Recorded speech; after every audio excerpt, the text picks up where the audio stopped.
Assalamualaikum warahmatullahi wabarakatuh. Nah, sekarang kita lanjutkan pada pembelajaran 4 ya. Pada pembelajaran 4 untuk materi yang pertama yaitu bahasa Indonesia, menuliskan informasi dari teks non fiksi.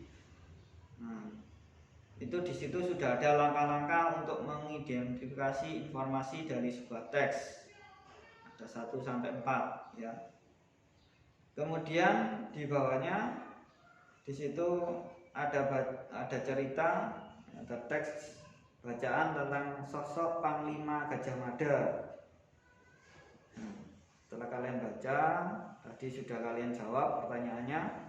Sekarang saya bahas di sini ya. Saya bahas di sini di pembelajaran 4 ya, yaitu siapa Gajah Mada itu? Gajah Mada adalah seorang panglima perang ya. Gajah Mada adalah seorang panglima perang terkemuka dari kerajaan Majapahit, ada di kalimat pertama. Kemudian nomor 2, jabatan apa yang pernah dipegang Gajah Mada? Nah, jabatan yang dipegang Gajah Mada, nah itu di situ dibacaannya sudah ada ya. Jabatan yang pernah ia pegang selain menjadi seorang patih ialah Mahapatih dan juga Amangkubumi yang merupakan jabatan setara Perdana Menteri ya. Di situ di paragraf terakhir pada kalimat ketiga ya. Kemudian yang nomor 3, pada masa pemerintahan siapa Gajah Mada mulai menapaki karirnya dalam pemerintahan Majapahit? Nah, di situ mulai menambah karirnya dalam pemerintahan Majapahit pada waktu Sriwijaya Negara memegang kekuasaan pemerintahan. Jadi pada masa Sriwijaya Negara ya. Kemudian nomor 4, sumpah apa yang terkenal diucapkan oleh Gajah Mada? Yaitu sesuai di bacaannya di situ, yaitu Sumpah Palapa yang tercatat dalam Pararaton ya.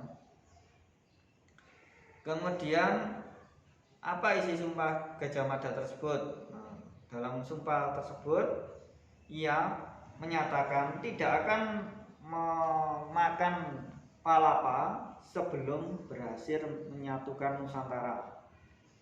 Nah, jadi dia menyatakan tidak akan memakan palapa sebelum berhasil menyatukan Nusantara. Kemudian kita lanjutkan pada materi PPKN, pengamalan Pancasila sila keempat. Di situ pada bacaannya. Terus kemudian ada contoh sikap yang sesuai dengan sila keempat, baik di rumah, di sekolah maupun di lingkungan masyarakat. Di situ dibahas. Kemudian lanjut pada materi pembelajaran berikutnya, yaitu materi matematika tentang garis berpotongan dan garis sejajar.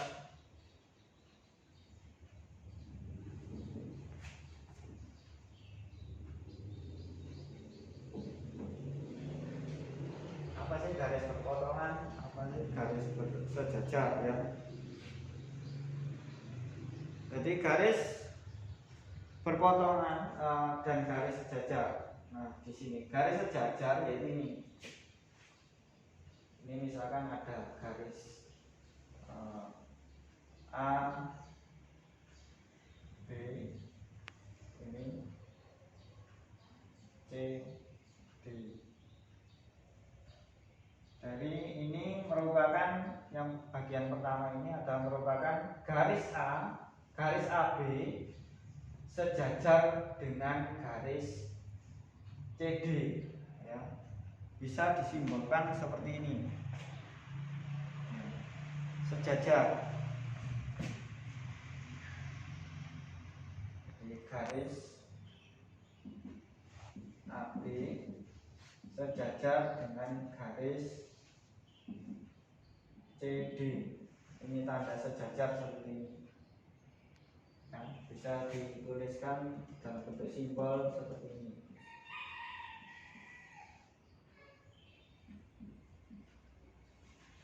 Jadi garis AB sejajar dengan garis CD. Kemudian setelah garis ini, garis sejajar sudah, sekarang saya bahas garis berpotongan. Nah, contoh seperti ini, garis berpotongan. Jadi ini ada garis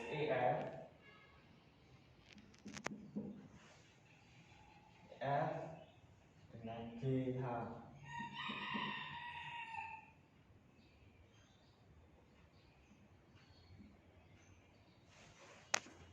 Jadi di sini ada garis EF berpotongan dengan garis GH. Terus pada garis berpotongan ini juga ada dua jenis, yaitu garis berpotongan tegak lurus dan garis berpotongan biasa seperti ini. Kalau seperti ini tidak tegak lurus karena ini tidak membentuk sudut 90 derajat. Nah, jadi ini garis berpotongan. Jadi garis dituliskan seperti ini, garis EF berpotongan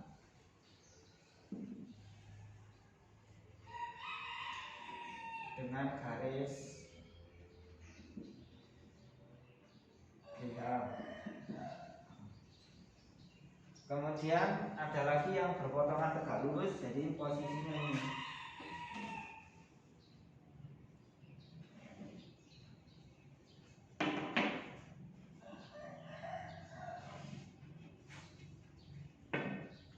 Jadi bedanya ini berpotongan tidak tegak lurus, ini berpotongan tegak lurus.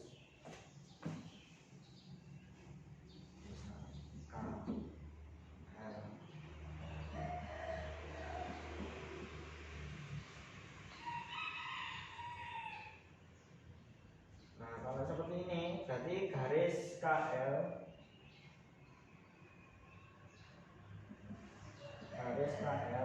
berpotongan tegak lurus, simbolnya seperti ini, dengan garis MN. Simbolnya ini tegak lurus karena di sini membentuk sudut 90 derajat. Semuanya ini membentuk sudut 90 derajat. Ini juga. Sedangkan ini tidak membentuk sudut 90 derajat sehingga tidak tegak lurus. Ini untuk garis berpotongan. Kemudian berikutnya, langsung saja kalian kerjakan di latihan pembelajaran 4 halaman 23 ya. Masih kita bahas sekarang. Ya. Nomor 1, Gajah Mada adalah seorang panglima perang terkemuka dari kerajaan Majapahit yang mulai dikenal pada di situ sudah ada bacaannya pada tahun 1313 ya. Kemudian yang nomor 2, contoh sikap yang sesuai dengan Pancasila sila keempat. Ini tadi contoh sikapnya sudah ada di bacaan, yaitu ini C, tidak memaksakan pendapat pada orang lain. Nomor 3, 2 buah garis yang terletak pada satu bidang datar dan kedua garis tersebut saling bertemu di salah satu titik disebut garis bertemu pada satu titik. Nah, ini disebut berpotongan.